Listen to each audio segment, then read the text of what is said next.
পশ্চিম মেদিনীপুরের সদর ব্লকের ৫কুড়ি ৬/১ গ্রাম পঞ্চায়েতের চালতা পুকুর পাড়ে দীর্ঘ ৫০ বছর ধরে রয়েছে আদিবাসীদের শ্মশান।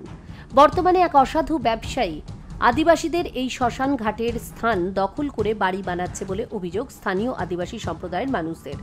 স্থানীয়দের অভিযোগ, এই অসাধু ব্যবসায়ী তাদের সম্প্রদায়ের নিরীহ মানুষদের কেসের ভয় দেখিয়ে দিনের পর দিন শ্মশানের স্থান দখল করে বাড়ি বানিয়ে চলেছে।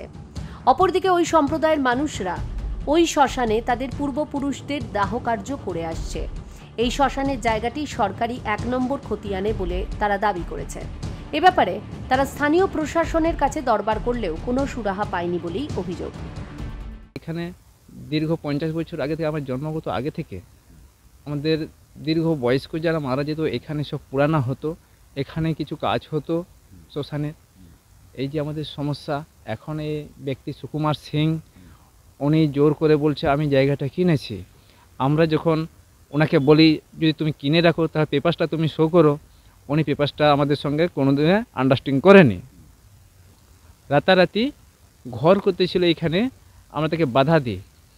তারপরে কয়েকদিন পরে আবার সে সুযোগ বুঝে উনি রাতেই অনেক লেবার লাগিয়ে ঘর করে নেয়। আমরা যখন বাধা দিতে আসি তখন তারা সবাই পালিয়ে যায়। আমরা অঞ্চল গেছি, তখনকার যে প্রধান তাকে জানানো হয়েছে, এখন যে প্রধান আছে তাকেও জানানো হয়েছে, আমাদের পঞ্চায়েতকেও জানানো হয়েছে। এই ঘটনার কথা স্বীকার করেছেন পঞ্চায়েত প্রধান যমুনা বাসকে। তিনি বলেন, এই ঘটনার কথা তিনি শুনেছেন, তিনি মেনে নিয়েছেন আদিবাসীদের শ্মশানের জায়গায় এই রকম ভাবে কেউ বাড়ি করতে পারে না বা দখল করতে পারে না। তিনি আশ্বাস দিয়েছেন বিষয়টি নিয়ে তিনি উভয় পক্ষকে নিয়ে আলোচনায় বসবেন। বিষয়টা আমরা ওখানের লোকজনকে নিয়ে বসবো এবং যারা এরকম কাজ করছে ওনাদেরকেও নিয়েও বসা হবে এবং যাতে না হয় এরকম কাজ, এটা আমরা ব্যবস্থা নেওয়ার জন্য আমরা চেষ্টা করব। অপরদিকে বিজেপি দাবি করেছে যে এই সম্প্রদায়ের মানুষরা অতি সহজ সরল, তাই দীর্ঘদিন ধরে বাম ও তৃণমূল কংগ্রেসের নেতারা ব্যবহার করে চলেছে তাদের। তিনি আরও অভিযোগ করেছেন এই শ্মশান মাঠ দখলের সঙ্গে জড়িত রয়েছে তৃণমূলের সব শ্রেণীর নেতারা। এটাই তৃণমূলের কালচার।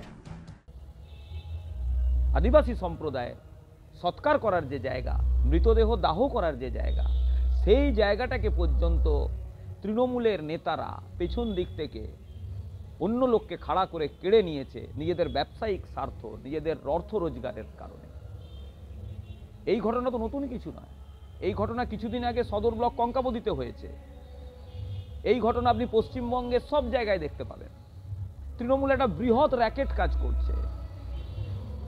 সরকারি জমি নিজেদের নামে করে নেওয়া, মানুষের জমি নিজেদের নামে করে নেওয়া, আদিবাসী সম্প্রদায়, তপশিলি সম্প্রদায়, সেই সব মানুষদের জমি জোর করে ভুল বুঝিয়ে কেড়ে নেওয়া।